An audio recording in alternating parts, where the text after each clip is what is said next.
आम्हाला ती रात्रीचा नजारा पाहायचा होता म्हणून आम्ही तिथेच थांबलो होतो रात्री.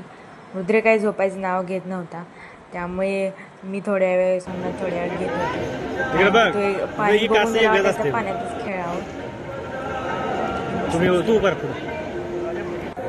लाईट ते तिथलं वातावरण इतकं छान झालं होतं रात्रीचं.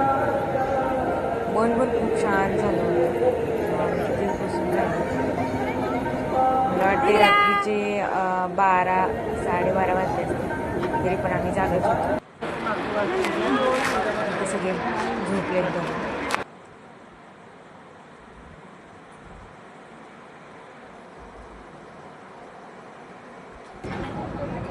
पाणी आहे, खेळायचं का तुला? आणि त्याला धरून तुला बिन मला बी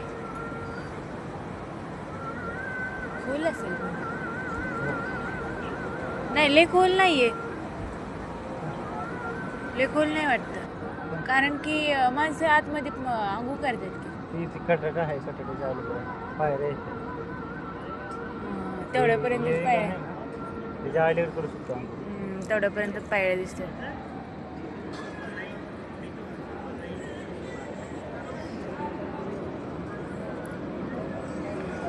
आम्ही कुठे आहोत तर आत्ता गोल्डन टेम्पलमध्ये आहे बघा. 12 वाजलेत. आता 2 वाजता आंघोळ करायचे, त्यामुळे हे सगळे झोपले. ही डंगुलं जागे, त्यामुळं मला काही झोपता येत नाही. सगळे भाविक झोपलेत बघा इथं.